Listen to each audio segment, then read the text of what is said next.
Doctor Satish Poonia जी, जब भी हमने आपसे बात की है, जब भी हमने आपको पब्लिक मीटिंग्स में या पब्लिक प्लेटफॉर्म्स पर देखा है, टीवी चैनल्स पर देखा है, आपके सोशल मीडिया पर देखा है, आपने हमेशा कहा मेरा आमेर, बढ़ता आमेर। लेकिन इस तरह की चर्चाएं हुई, हालांकि अब तो आप उम्मीदवार हैं, मैदान में हैं और प्रचार प्रसार तेजी से चल रहा है। ये चर्चाएं कहाँ से आई कि आप अपना विधानसभा क्षेत्र बदलने की कोशिश कर रहे हैं या बदलना चाहते हैं? आपने शायद मेरी पहली बात पर गौर नहीं किया होगा कि हमने ये कमिट किया था कि हम 20 वर्षों तक इस क्षेत्र को जीतेंगे और उसके बाद क्या होगा ईश्वर पर छोड़ते हैं और जनता पर छोड़ते हैं। ये मेरा पहला था। दूसरा, यदि मेरे पुराने वीडियो निकाल के देखेंगे तो मैंने उस पर कहा था कि मेरा आमेर से रिश्ता जिंदगी के साथ भी और जिंदगी के बाद भी है। तीसरा, मेरा वीडियो हर जगह कहा गया, मुझे पता नहीं किन लोगों ने पैदा की ये बात कि मैं क्षेत्र बदल रहा हूं या अखबार में छपता है या लोग वीडियोस बनाते हैं, लेकिन मैं पूरे तरीके से कमिटेड था। क्योंकि मैं जब 13 में चुनाव में हारने के बाद 18 में चुनाव लड़ा था, तो पहली बात तो यह है कि राजनीतिक रूप से लोग आकलन करते हैं कि 20 साल से हारी हुई सीट पर कोई लड़ने जा रहा है। मैंने ये हिम्मत की पार्टी के लिए कि पार्टी के आदेश की पालना की।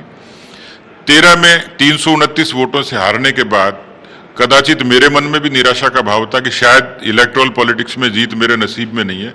मुझे आमेर के ही कार्यकर्ताओं ने कहा कि आप चले जाएंगे, फिर एक नया प्रयोग होगा, तो हम किसके भरोसे होंगे। हमने आपको वोट दिया है। मुझे वो बात अपील करी और मैंने कहा कि मैं जब तक जिंदा हूं मैं आमेर छोड़कर कभी नहीं जाऊंगा। आपकी सेवा के लिए मुझे पार्टी ने भेजा है, मैं ईमानदारी से वो सेवा करूंगा। इसलिए गॉसिप है, किसने चलाई है, किसने बदनीयती से इन चीजों की चर्चा की है। मैं आमेर से, मैंने जो कहा कि आमेर मेरे विधानसभा क्षेत्र नहीं, आमेर मेरा परिवार है।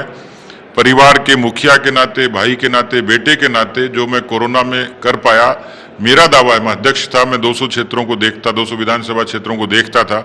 फिर भी आमेर में हमारे कार्यकर्ताओं ने, हम सब ने मिलकर जो काम किया था कोरोना का, वो अपने आप में केस स्टडी है।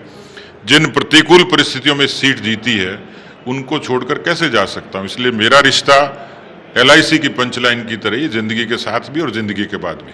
ठीक। और आमेर को लेकर एक वहाँ का जिस तरह की भौगोलिक परिस्थिति की आपने जिक्र की, जिस तरह की राजनीतिक पृष्ठभूमि का आपने इतिहास वहाँ का बताया, अभी आप वर्तमान में वहाँ का जो जातिगत समीकरण है, वहाँ के जो कैंडिडेट्स को लेकर कैलकुलेशन इक्वेशन RLP को लेकर कहा जा रहा है कि कांग्रेस वहाँ पर ऐसा कैंडिडेट खड़ा कर सकती है, तो पार्टी के भीतर भी और विपक्ष में भी सतीश पूनिया क्योंकि मुख्यमंत्री पद के दावेदार भी हैं, तो चुनौती ज्यादा महसूस करते हैं, चुनौती ज्यादा दिखती है।